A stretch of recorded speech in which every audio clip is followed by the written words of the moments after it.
उन सब लोगों के लिए जो पूरी दुनिया से हमें देख रहे हैं, मैं बस ये बताना चाहती हूँ कि उसका नाम अजीम तरीन नाम है। उसका नाम तमाम नामों से आला और अफसल है, और वो ही इबादत के लायक है, और उसके अलावा कोई और खुदा नहीं, ना आसमान पर ना जमीन पर। बाइबल में लिखा है कि उसके अलावा कोई और नाम नहीं बख्शा गया जिसके वसीले इंसान निजात पा सके, और वो नाम यीशु मसीह है। मैं आप सबकी इज्जत करती हूँ और आज मैं आपके लिए दुआ करना चाहती हूँ, मगर इससे पहले मैं आपसे कुछ बात करना चाहती हूँ, क्योंकि आप में से बहुत से लोग बहुत सी मुसीबतों में से गुजर रहे हैं, और कुछ लोग तो नाकाबिले बयान मुसीबतों में से गुजर रहे हैं, और ये वो लोग हैं जिनके लिए मैं दुआ करना चाहती हूँ, क्योंकि मुझे इस बात का एहसास है कि अगर आप इब्लीस पर इख्तियार हासिल नहीं करते तो ये किसी न किसी तरह आप पर इख्तियार हासिल कर लेगा और वो आपको मार देगा। तो बहुत से लोग जल्दी मर रहे हैं और बहुत से लोग कबल अज़ वक्त मौत का शिकार हो रहे हैं। इसलिए मैं आपको बता रही हूँ कि कोई भी जो इस माहौल या जमीन के किसी खित्ते पर रहता है और जो बीमारी के साथ नानबर्द आजमा है, खुसूसन आपका खानदान बार बार आने वाली बीमारियों का शिकार है, तो इन्हें वो सुनने की जरूरत है जो आज खुदा कहना चाहता है। खुदा की तारीफ हो, क्योंकि मेरा ईमान है कि उसका मसा मौजूद है, उसकी हुजूरी मौजूद है। तो बीमारी के जुए को तोड़ डालें।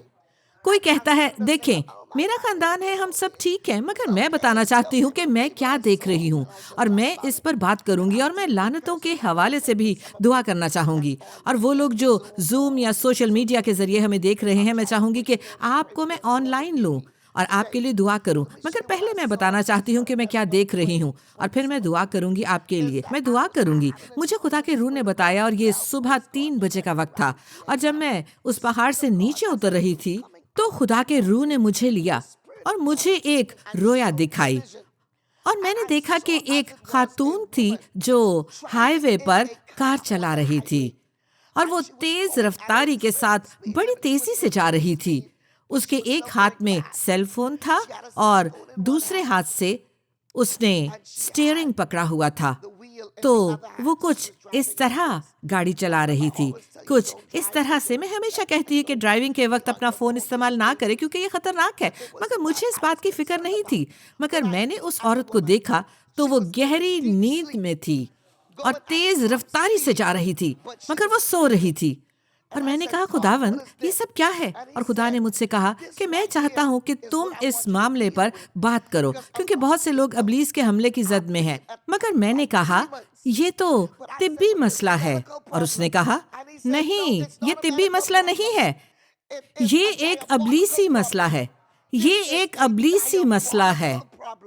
और उसने कहा कि बहुत से लोगों के बदनों में बीमारी है और वो महसूस करते हैं कि ठीक है, वो इस बीमारी की दवाई ले लेंगे और ये ठीक हो जाएगी।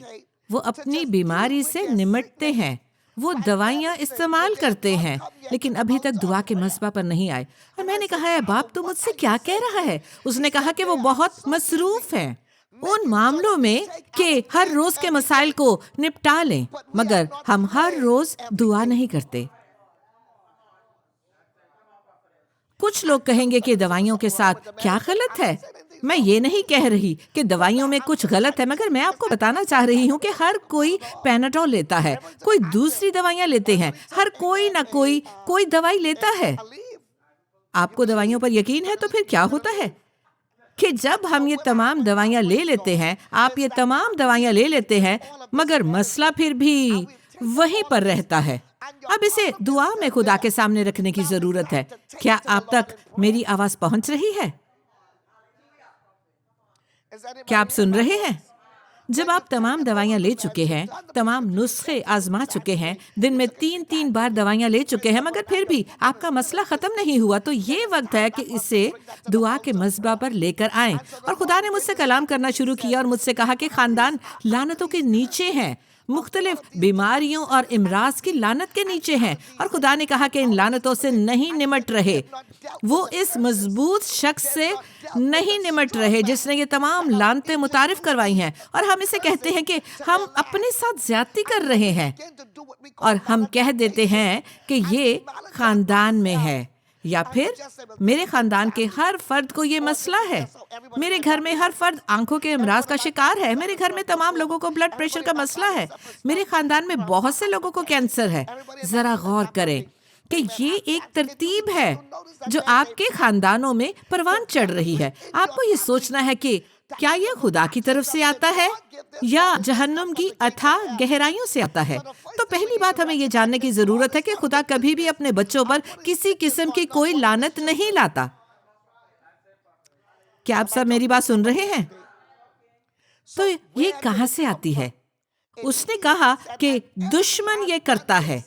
उसने मुझे कहा कि जब आदमी सोता है और दुश्मन आता है और उसे देखता है तो वो गंदों में कड़वे दाने बोता है और फिर वो इसे छोड़ जाता है और लगता है कि उसने ये नहीं किया। और क्या होता है कि जब फसल बढ़ती है तो झाड़ियां भी बढ़ती हैं और वो मालिक से पूछता है कि ये क्या हो रहा है, और मालिक कहता है कि हमारे दुश्मन ने ये किया है। तो कुछ बीमारियां हैं जो हमें तंग करती हैं, कुछ बीमारियां हैं जिन्हें हम बर्दाश्त करते हैं और हम इसे खानदानी मसला कह देते हैं।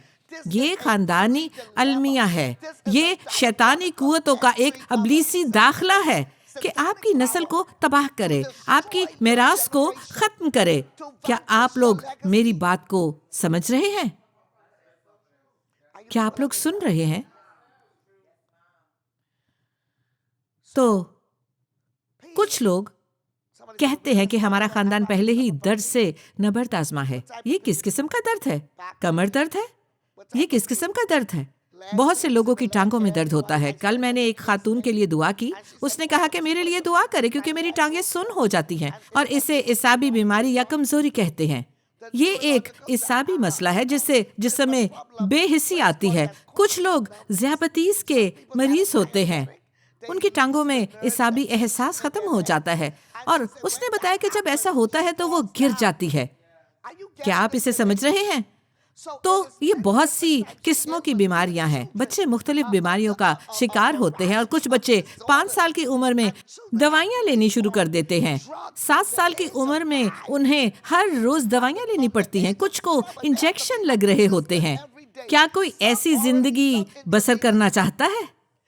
खुदा कहता है कि मैं आया और मैंने अपना कलाम किया ताकि तमाम बीमारियों से लोग शिफा पाए। मैंने अपना कलाम तुम्हें शिफा देने के लिए भेजा। और यसाया 53 में मरकूम है, यस्सु के मार खाने से तुमने शिफा पाई। तो हमें इस शिफा के लिए जंग करनी है क्योंकि अब बीमारियां अबलीसी रुख इख्तियार कर चुकी हैं। ये अबलीसी रुख इख्तियार कर चुकी हैं और ये इरादतन हो रहा है, ये इत्तफाकिया नहीं हो रहा। आप इसके लिए चुने गए हैं, आपको पकड़ा गया है। उन्होंने आपको चुना है कि आप पर हर रोज बदरूहें हमला करती हैं। वो किसी को ढूंढती हैं कि उसे इस हालत में लेकर आएं। क्या आप लोग मुझे सुन रहे हैं? वो हर रोज क्या करती हैं? किसी शख्स को ढूंढती हैं कि उन्हें इस हालत में लेकर आएं। तो हम बतौर खुदा के लोग दुआ के लिए बुलाए गए हैं और वो लोग जो अभी शामिल हुए हैं, आपको सोचने की ज़रूरत है कि ऐसे लोग हैं जो बीमार हैं और जिन्हें अपने बदन में मौजज़े की ज़रूरत है, जिन्हें अपनी ज़िंदगी में मौजज़े की ज़रूरत है। खुदा की तारीफ़ हो। मैं लोगों के बारे में सोचती हूँ और आप कहते हैं कि पास्टर वो बीमार हैं और वो तकलीफ़ में हैं। तो उन तक इस कलाम को पहुंचाने में मैं आपको बताती हूँ कि आपको किसके लिए दुआ करनी है। आप में से बहुत से लोग ऐसे हैं, मगर मैं आपको बताना चाहती हूँ कि तमाम लानतें क्या हैं और ये सब क्यों है। और खुदा ने मुझे कुछ दिखाया और कहा कि क्या तुम ये देख रही हो? और उसने कहा कि इस पर गौर करो। उसने कहा कि कोई भी लानत बिला वजह नहीं आती, मगर लोग इन लानतों को इजाजत दे रहे हैं। ये उनकी जिंदगी में मौजूद हैं क्योंकि वो अफजल और आला इख्तियार को नहीं ले रहे। हालांकि वो इसके मुतालिक जानते हैं कि आप लोग मेरी बात सुन रहे हैं। वो आला और अफजल इख्तियार को नहीं ले रहे, जबकि लानतें उन पर हमलावर हो रही हैं। और चूंकि वो उन पर इख्तियार को हासिल नहीं करते, चूंकि वो उन चीज़ों पर गौर ही नहीं करते, तो ये चीज़ें अंदर दाखिल होती हैं और फिर ये उनके अंदर जड़ पकड़ती हैं और ये एक पौधे की तरह होती हैं। पौधा पहले ही दिन बढ़ना शुरू नहीं कर देता। क्या आप ये जानते हैं? अगर आप बीज बोते हैं तो वो पहले दिन ही बढ़ना नहीं शुरू करता। सबसे पहले आप बीज को जमीन में बोते हैं और फिर उसे जमीन की गहराई में जाना होता है, उसे जमीन के नीचे जाना होता है। खुदा की तारीफ हो, आमीन। वो गहराई में जाता है, वो जमीन की गहराई में जाता है ओ मेरे खुदाया, उसे माहौल के साथ ढलना पड़ता है, तो फिर वो बीज मिट्टी के साथ एक हो जाता है और वो मिट्टी के अंदर होता है और मिट्टी में घुल जाता है। और फिर क्या होता है? फोटोसिंथेसिस का अमल शुरू होता है। सूरज की रोशनी पड़ती है, पानी मिलता है और उसे मिट्टी से ग़िज़ा मिलती है और फिर उस बीज में से कोंपल निकलना शुरू होती है। और ये पहली चीज होती है जो बीज पर नजर आती है और फिर आप उसे बढ़ते हुए देखते हैं। तो मैं आपको दिखा ही रही हूँ, खुदा ने बदरूहों के मुतालिक भी मुझे ऐसे ही दिखाया। मैं बदरूहों के बारे में बात कर रही हूँ। मेरी बात गौर से सुने। एक बुरी रूह आपकी जिंदगी में दाखिल होती है। इससे पहले वो आपकी निगरानी करती है और फिर ये आपके अंदर आती है। जब ये रूह आपके अंदर आती है तो ये अंदर दाखिल होने का रास्ता ढूंढती है ताकि आपके अंदर दाखिल हो सके, खून के जरिए, शायद उसके जरिए जो आपके खिलाफ कोई चीज खड़ी की जाती है। खुदा की तारीफ हो, खुदा की तारीफ हो। और ये आपके साथ कुछ होने की वजह बनता है। और आज के दिन मैं आपको दिखाना चाहती हूँ 3 बुनियादी चीजें, 3 या 4 बुनियादी रास्ते जिनके जरिए दुश्मन आपकी जिंदगी में दाखिल होता है ताकि मुसीबत लाए। क्या आप मेरी बात सुन रहे हैं? कुछ लोग शायद लिख रहे हैं और इसलिए मैं ज्यादा तेज नहीं बात करूंगी। आप अपने कानों को खुला रखें। तो मैं आपको एक बात बताना चाहती हूँ कि जब ये किसी शख्स की जिंदगी में दाखिल होता है, मुझे वो छोटा बोर्ड पकड़ा दें ताकि मैं इनको इस पर लिख कर बता सकूं। और वो उस शख्स को हदफ बनाता है, उस खानदान को हदफ बनाता है और वो जानना चाहता है कि मैं कैसे इनमें दाखिल हूँ, मैं इस खानदान पर कैसे इख्तियार हासिल करूँ, मैं इस शख्स पर कैसे इख्तियार हासिल करूं। तो वो ऐसा करने की कोशिश करता है और वो कहता है ठीक है, मैं इस खानदान पर हमला करूंगा। बदरूहों को पहले ही ये काम सौंप दिया जाता है और इसके लिए जरूरी होता है कि बदरूहों को दाखिले का कोई रास्ता मिले। बदरूहें दाखिल होने का दरवाजा ढूंढती हैं। क्या आप मेरी बात समझ रहे हैं? क्या आप समझ रहे हैं? मैं आपके लिए दुआ करूंगी। मैं आपको कुछ सिखाना चाहती हूँ और हम इसे कह सकते हैं कि वो गेटवे ढूंढती हैं या दाखिले का रास्ता। तो वो दरवाजा है जिसके जरिए बदरूहें अंदर आना चाहती हैं। तो वो आप में आना चाहती हैं, जिसे हम विरासती रास्ता कह सकते हैं। वो आपके अंदर दाखिल होने की कोशिश करती हैं और ये ऐसे है कि जैसे कोई पोर्टल बनाती हैं या एक रास्ता या फिर एक पोर्टल, क्योंकि वो इस तरह छलांग लगा के आप में नहीं आ सकती। तो बदरूहों को एक पोर्टल की जरूरत होती है। और जब आप लफ्ज पॉट को देखते हैं तो उससे लफ्ज खुलना सामने आता है। इसे हम खुलने के तौर पर देखते हैं। आप इसे समझ रहे हैं? और चूंकि वो अंदर दाखिल होना चाहती हैं, तो फिर वो क्या करती है? वो किसी ऐसे शख्स को ढूंढती हैं जो उस दरवाजे को खोल सके, क्योंकि वो मुकम्मल इख्तियार पाना चाहती हैं। तो वो कोई ऐसा शख्स ढूंढती हैं जो खानदान में दस्तयाब हो, जो उनके लिए उस पोर्टल को खोलने के लिए दस्तयाब हो ताकि वो अंदर जा सके। तो बाज़ औक़ात लोग गुनाह या खता का शिकार होते हैं, तो इस तरह बदरूहें अंदर दाखिल होती हैं। जब गुनाह किया जाता है जो कि खता कहलाती है, जब ऐसा हो तो इससे छुटकारा पाएं, आप इन्हें अंदर जाने देते हैं। या फिर ऐसा गुनाह जो मर्जी से किया जाए, खुदा की तारीफ हो, या फिर इसे अमली गुनाह कहते हैं। और मैं इसके साथ इसे लिख रही हूँ, अमली गुनाह। आपको समझ आ रहा है? अमली गुनाह या फिर खता। और बदरूहें अंदर दाखिल होना चाहती हैं क्योंकि वो आपको तबाह करना चाहती हैं। तो आप गौर करें, ये इरादी गुनाह है, अमली गुनाह है। और ये गुनाह इस तरह से हो सकता है जिसे हम बिदअती गुनाह कहते हैं, जैसे कि कोई जाता है और किसी जादूगर से राब्ता करता है या फिर वो जादूगरी का मज़बा बना लेते हैं। और मैं इन चीज़ों को इस्तेमाल कर रही हूँ क्योंकि मैं चाहती हूँ कि लोग समझें, जब भी कोई चीज़ आपके खून में दाखिल होना शुरू करती है, आपके खानदान में, अगर आप लानत के लफ्ज को देखें तो एक ये सही इतला है, ये हरकत के हवाले से बात करती है। लानत वो है जो कि मुतहर्रक होती है। अगर हम लफ्ज लानत को इसके असल मानों में देखें तो हम इससे मुतल्लिक जानते हैं कि किस तरह से इसकी सरगर्मियां होती हैं, कैसे इसकी सरगर्मियां होती हैं। तो ऐसा नहीं कि लानत आती है और बस एक लानत ही रहती है, इसलिए कि आप इससे लानत कहते हैं। लानत के आने की एक वजह होती है। कि ये क्यों जाहिर होती है। तो इसे इसीलिए लानत कहा जाता है क्योंकि ये इरादी तौर पर होती है। ये लानत इत्तफाकिया तौर पर नहीं आती, ये इरादी तौर पर आती है और हम इसके लिए एक लफ्ज इस्तेमाल करते हैं और हम इसे इस तरह से बोलते हैं, कोलाल। कोलाल, QKALAL। मगर जब हम इससे बोलते हैं तो हम इस तरह कहते हैं कोलाल। और लफ्ज लानत एक अमल के बारे में बताता है। लानत एक सरगर्मी है, लानत एक अमली लफ्ज है। लानत कहती है और मैं यहाँ पर कुछ करने वाली हूँ। गौर से देखें, गौर से देखें, मैं यहाँ पर कुछ करने वाली हूँ। जब लफ्ज लानत की बात होती है तो इसमें कोई अमल होता है कि मैं कुछ हिलाने वाली हूँ, मैं कुछ रोकने वाली हूँ, मैं कोई रुकावट पैदा करने वाली हूँ, मैं किसी की चीज़ में रुकावट डालने वाली हूँ, मैं कोई दर्द लाने वाली हूँ, मैं किसी चीज़ की वजह बनने वाली हूँ, तो मैं कुछ करने वाली हूँ। तो लानत तकलीफ देने वाली है। लानत कुछ गुफ्तोशनीद करने वाली होती है और ये तकलीफ देने वाली होती है किसी की जिंदगी में।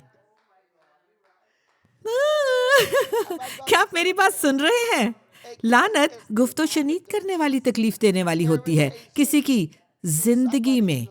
ये इस तरह काम करती है जिससे आपको तकलीफ पहुंचती है। जब भी आप बेदार होते हैं तो आप कहते हैं, ये क्या है? कुछ ऐसे लोग होते हैं जिनसे आप बात भी नहीं करना चाहते, लेकिन वो मौजूद होते हैं।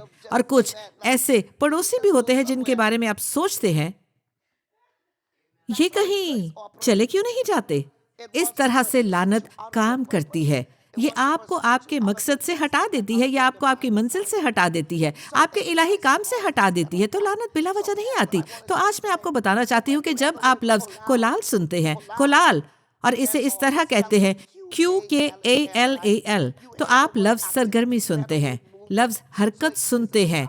तो लानत ऐसी चीज है जो मुतहरक होती है। ये एक नस्ल से दूसरी नस्ल में मुंतकिल होती है। इसमें आपको बांधने की ताकत होती है, मगर ये मुसलसल आपको तंग करती रहती है और ये अगले शख्स तक मुंतकिल होती है।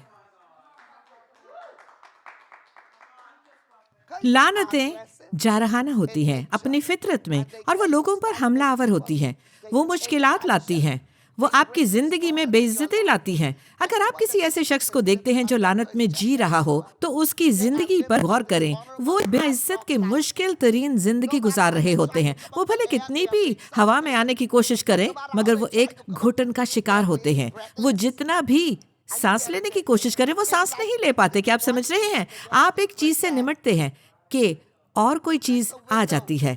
आप खिड़की को बंद करते हैं, आप ऐसी चीज को सही करते हैं जो कि उस खिड़की को खोल रही होती है, और जब वो खिड़की टूटती है तो आप खिड़की को सही करते हैं और आप दरवाजे को खोलते हैं,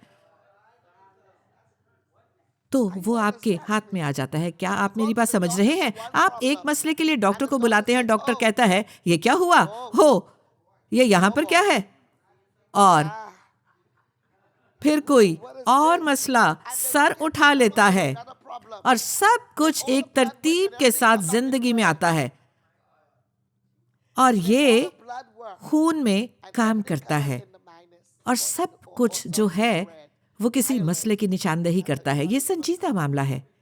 क्या आप मेरी बात समझ रहे हैं? ठीक है। तो आज खुदा क्या कह रहा है? वो कहता है, मैं तुम्हें दुश्मन की लानत से निजात दिलाना चाहता हूँ, ऐसे मसाइल से जो बार बार आते हैं, जिनकी वजह से दर्द आता है, बीमारी आती है, और जो मौसमी असरात का बायस बनता है। लॉकडाउन होता है या लॉकडाउन खुलता है, तो ये वो लानत के इब्तदाई मराहिल हैं जिनसे बीमारी आती है। तो आप इस पर गौर करें, मेरी बात पर गौर करें, और फिर लानत का एक और मरहला आता है जो मैं आपको दिखाना चाहती हूँ। तो ये वो दरवाज़ा है जो कि खुल जाता है, और फिर ये पोर्टल है जो कि खुल जाता है। और ये कैसे खुलता है? ये इरादी गुनाह की वजह से खुलता है। ये किस तरह से खुलता है? किसी ऐसे काम की वजह से जो आप करते हैं, और ये आपकी आदत हो सकती हैं, आपकी बुरी आदत हो सकती हैं, या ऐसी चीजें हो सकती हैं जो किसी बिद्दत के साथ जुड़ी हों। आप किसी जादूगरी से या किसी अमल से जुड़े हो सकते हैं, तो इसमें जादूगरी आती है, और फिर ये बिद्दती अमाल आते हैं। अब मैंने इन दोनों को अलग अलग देखा है। जादूगरी हालांकि बिद्दत का ही एक हिस्सा तस्वुर होती है, मगर मैं बिद्दत के एक और ही दर्जे की बात कर रही हूँ जिसमें लोग शामिल हो जाते हैं। मिसाल के तौर पर कुछ लोग अपनी जिंदगी में ऐसा तर्ज अमल अपना लेते हैं और वो इन बातों में शामिल हो जाते हैं, इन तमाम भेद की बातों में और इन चीज़ों में जिन्हें हम बिद्दत कहते हैं या दौरे जदीद की तहरीक कहते हैं। क्या आप मेरी बात समझ रहे हैं? तो जब आप इसका हिस्सा बन जाते हैं, मिसाल के तौर पर मैंने बहुत से लोगों को सुना है जो कि योगा की तरफ जा रहे हैं। मैं इससे मुतल्लिक कुछ कहना नहीं चाहती। लोग मुख्तलिफ किस्म की ऐसी सरगर्मियों में शामिल होते हैं, मगर मैं आपको बताना चाहती हूँ कि ये सब जो होगा योगा योगा करते हैं, योगा या योगर्ट, ये सब जो योगा है ये कुछ रास्तों को खोलता है, कुछ पोर्टल्स को खोलता है, आपकी मुसीबतों के रास्ते खोलता है, आपके दरवाजों को खोलता है। तो ये सारी चीजें बिद्दती अमलों के ही जेर तहत आती हैं। मुझे याद नहीं कि मैंने इधर लिखा था या उधर लिखा था। खुदा की तारीफ हो। मगर गौर करें मैं ये क्या कह रही हूँ। आज आप इन चीज़ों पर अमल करना शुरू करते हैं तो आप खुद को मुख्तलिफ बदरूहों के लिए खोलते हैं। अब मैं आपको कुछ दिखाने वाली हूँ और मैं चाहती हूँ कि आप इसे समझें। आमीन। जो लोग अभी आए हैं इनका शुक्रिया, मैं आपके लिए आज दुआ करूंगी, मगर आप इस बात को समझें। मैं आपको वो दिखाती हूँ जो खुदा ने मुझे दिखाया। यहाँ पर ये इरादी गुनाह है, यहाँ पर खता या अमली गुनाह है, ये बिद्दत में शमूलियत है जो कि जादूगरी के लिए दरवाजों को खोलती है। जब भी आप जादूगरी या बिद्दती हमलों के लिए दरवाजे खोलते हैं, और मैं आपको इनसे छुड़ाना चाहती हूँ क्योंकि खदशा है कि ये बदरूहें अब भी वहाँ मौजूद हैं और आपको इन रूहों से मखलसी पानी है। और मैं इस मामले में आपके लिए कुछ करना चाहती हूँ, या फिर आप किसी और के लिए तलाश करें, या आप कहें कि आप इन बिद्दतों का शिकार हैं। याद रखें, आप इन बदरूहों को दावत देते हैं। बदरूहों ने आपके खिलाफ जंग बंद नहीं की।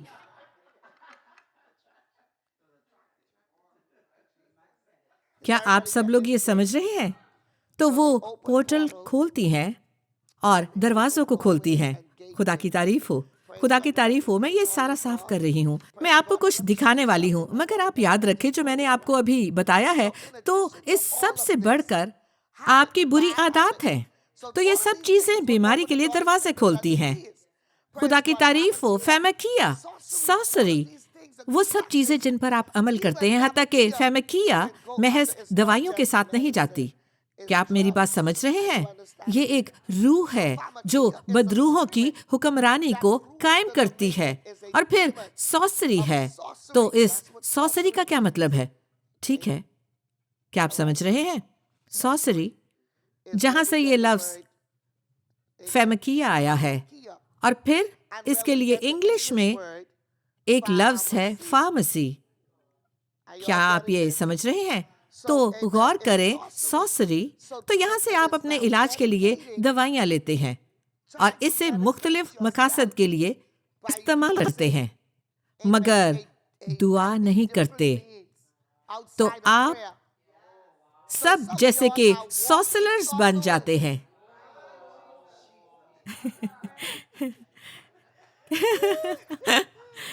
क्या आप सब मेरी बात को सुन रहे हैं? क्या आप कभी इस किस्म के मसीहियों से मिले हैं और आप इनसे कोई बात करें और वो कहते हैं कि मैं समझ गया जी, मुझे ये सारी चीजें दे दे, तमाम दवाइयाँ दे दे, मैं जानती हूँ आप सबके पास ये है, और फिर आप कहते हैं कि 2 दिन में ये सब ठीक हो जाएगा। वो कहते हैं इसे देखो, इसे देखें। मैं आपकी बात समझ के आया हूँ, मैं समझ गया हूँ। आप कहते हैं मेरी कमर में दर्द है, मेरी कमर में दर्द है। जी, मुझे ये दे दें, ये भी मुझे दे दें, क्योंकि मैं ये सब कुछ बताना चाहती हूँ। ये किसी ने मुझे दी है। आप जरा इस पर गौर करें।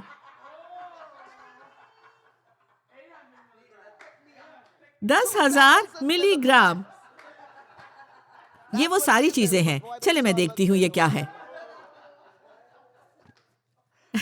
ठीक है, क्या इसमें कोई मसला है? मसला ये है कि लोग इन्हें छोड़ते नहीं। हम हमेशा इस आजमाइश का शिकार होते हैं। ओह मेरे खुदाया, और आप कहेंगे कि आप अभी इसे नहीं खा सकते। बेहतर है कि आप इसे यहाँ से उठा लें। ये वो है जो लोग इस्तेमाल करते हैं। ये तमाम मुख्तलिफ किस्म की दवाइयाँ हैं जो हम लेते हैं। और फिर ये है जिस पर कुछ लिखा है मल्टी एक्शन, और ये टेलिनॉल है, जिसके मुख्तलिफ असरात हैं और इसे लोग लेते हैं। मेरे खुदाया, ये हमारी जिंदगी का हिस्सा बन चुकी हैं। क्या आप लोग मेरी बात सुन रहे हैं? तो फिर क्या होता है?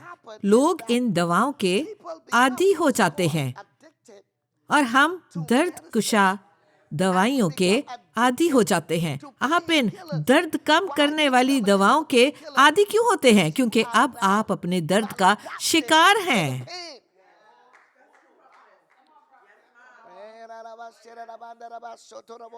आप इस दर्द से रिहाई चाहते हैं, तो आप और दर्द एक बदन हो जाते हैं। तो जब आप कहीं और जाते हैं तो कोई कहता है कि ये तब्दीली का एक अमल है। ये दवाओं की तब्दीली का अमल है और ये साथ साथ चलती है। मैं इन मसाइल से निपटने की कोशिश कर रहा हूँ। क्या हम ये समझते हैं कि दवाएं लेने से मसला हल नहीं हो रहा? क्या आप इससे मुत्तफिक हैं? हम मसले को बस दबा रहे हैं और फिर लोग कोडीन के आदी हो जाते हैं। पता नहीं आप अपनी अद्वियात को क्या नाम देते हैं। मेरे ख्याल में लोग इन पर बहुत ज्यादा इन्हसार करते हैं और कोई कहता है, देखे पास्टर, आप मेरे दर्द की शिद्दत को नहीं समझ रहे हैं। मैं आपके दर्द की शिद्दत को समझती हूँ क्योंकि मैं इसमें से गुजरी हूँ और मैं जानती हूँ कि ये कैसा महसूस होता है और मैं इससे मुतालिक सब कुछ जानती हूँ। मगर आपको समझदारी का फैसला लेना है कि इस दर्द से रिहाई हासिल करें, क्योंकि अगर आप यीशु से नहीं कहते कि वो इससे निपटे और जब डॉक्टरों के पास कोई हल नहीं होता, तो यीशु ही वो है जिसके पास इसका हल मौजूद है। उसके पास हमेशा हल मौजूद है। मगर आपको इस पर गौर करना है। मसला यह है कि अक्सर मसीही फौरी सब कुछ चाहते हैं और मैंने बाज़ औक़ात फौरी मौजज़ात होते देखे हैं, जैसे कि कल कुछ होते हुए देखा और आज भी मौजज़ात हो रहे हैं। मगर मैं कहना चाहती हूँ कि कुछ मसाइल ऐसे होते हैं जिनके लिए हमें आज, कल और अगले हफ्ते भी दुआ करनी पड़ती है और आपको इसका एहसास करने की ज़रूरत है। और मैं बताती हूँ कि इब्लीसी मकामों में क्या होता है। मैं आपके मसाइल की जड़ पर बात करने वाली हूँ। आप कहीं मत जाएं और किसी और को भी साथ में लाएं जिसे इसे सुनने की ज़रूरत है। तो मैं आपको बीमारी के बारे यहाँ पर कुछ दिखाना चाहती हूँ। ये एक पोर्टल के खुलने की वजह से आती है या एक रास्ते से, ठीक है? तो जब ये बदरूहें एक पोर्टल या रास्ता हासिल कर लेती हैं, तो फिर वो अंदर आना चाहती हैं और बाज़ औक़ात ये किसी खता के जरिए आती हैं, अमली गुनाह के जरिए या फिर विरासती तौर पर। तो ये बदरूहें हमेशा यहाँ पर मौजूद होती हैं। आमीन, आमीन। वो रास्ता ढूंढ रही होती हैं ताकि अंदर आ सके, ठीक है? वो आपकी जिंदगी में आने के लिए रास्ता ढूंढती हैं। तो वो कोई खुला दरवाजा देखती हैं। वो कोई खुला दरवाजा देखती हैं क्योंकि वो जानती हैं कि जब वो अंदर आ जाएंगी तो वो सब पर गलबा पा लेंगी, ठीक है? तो ये बदरूहें यहाँ पर मौजूद हैं और आप यहाँ पर हैं। वो एक पोर्टल ढूंढ रही हैं। तो आइए इसे ढूंढते हैं। ये शायद किसी शख्स की तरह नजर आ रहा है। तो अब क्या होने लगता है? ये अंदर आने का रास्ता ढूंढती हैं। तो वो अंदर आने का रास्ता ढूंढती हैं, तो वो किसी चीज को जरिया बनाती हैं, जैसे कि गुनाह है, इरादी गुनाह। फिर वो अमली गुनाह ढूंढती हैं। फिर हम देखते हैं कि खता को ढूंढती हैं और ये आपकी आदत भी हो सकती है जिनसे आप छुटकारा पाना नहीं चाहते। खुदा की तारीफ हो, आमीन। फिर ये विरासती तौर पर आती हैं और फिर वो उन लोगों में आती हैं जो कि बिद्दतों में शामिल होते हैं, बिद्दती अमाल में, ठीक है? लोग जो बदकार होते हैं और जो ताकत चाहते हैं। और फिर मैं यहाँ पर जादूगरी लिख रही हूँ। फिर मैं यहाँ पर लिख रही हूँ सॉसरी, क्योंकि मैंने उसे जादूगरी से अलग किया है, क्योंकि ये जादूगरी से अलग है। जब आप इसका कोई हिस्सा इस्तेमाल करते हैं, आप मुख्तलिफ किस्म की दवाएं इस्तेमाल करते हैं, मुख्तलिफ किस्म की अद्वियात का इस्तेमाल करते हैं। हालेलुया, आमीन। और हम सब अपनी जिंदगी के किसी मकाम पर इससे गुजरते हैं। क्या आप सुन रहे हैं? तो ये वो वजूहात हैं जो अमूमी हैं, जिनके जरिए वो अंदर आती हैं और आपको तकलीफ पहुंचाती हैं और बीमार करती हैं। और जब वो आपके बदन को तकलीफ पहुंचाती हैं तो आप मजीद गुनाह करते रहते हैं और हर तरह की बुरी चीजें आती हैं, जैसे कि गंदगी आती है। तो बदरूहें गंदी इमारत पसंद करती हैं। वो ऐसे लोगों को ढूंढती हैं जो खुदा के कलाम को बेअसर करने के लिए कुछ भी करें। और जब आप ऐसा करते रहते हैं तो ये आपकी आदत बन जाती है। और फिर जब मौरूसी लानत की बात आती है तो ये आपके खानदान में किसी और ने इसके लिए दरवाज़ा खोला होता है। फिर बिद्दती अमाल हैं जो आप अक्सर करते रहते हैं। लानत की एक किस्म जादूगरी भी है। और फिर सॉसरी की बात आती है। ये सब चीज़ें हैं जिनसे ये अंदर आती हैं। और फिर खुदा ने मुझे कुछ और दिखाना शुरू किया कि ये बदरूहें दूसरे दरवाजे भी ढूंढ रही होती हैं, क्योंकि जब ये दाखिल होती हैं तो फिर वहाँ रहना चाहती हैं। वो खौफ को मुतारफ करवाती हैं, ज़ख्म को मुतारफ करवाती हैं। और ये वो बातें हैं जो मैं आज आपको बताना चाहती हूँ। फिर दबाव आता है, गम आता है। शायद मैं ये सारी बातें आज के दिन आपको ना बता सकूं, तो वो इन खुले रास्तों को ढूंढती हैं। तो पहली चीज़ है खौफ, फिर चोट, फिर दबाव और दुख आता है। मेरे ख्याल में एक बात मैं शायद नहीं बता पा रही। खुदा की तारीफ हो, आमीन। खौफ, चोट, दबाव, दुख और फिर यहाँ पर ना मुआफ करना आता है। और फिर इसके बाद नफरत की बात आती है, तलखी आती है। और ये सब एक साथ जुड़ी होती हैं। मैंने आपको इन चीज़ों के बारे में थोड़ा सा बताया है। क्या आप सबको सही नजर आ रहा है? क्या आप इसे पढ़ सकते हैं? खुदा की तारीफ हो।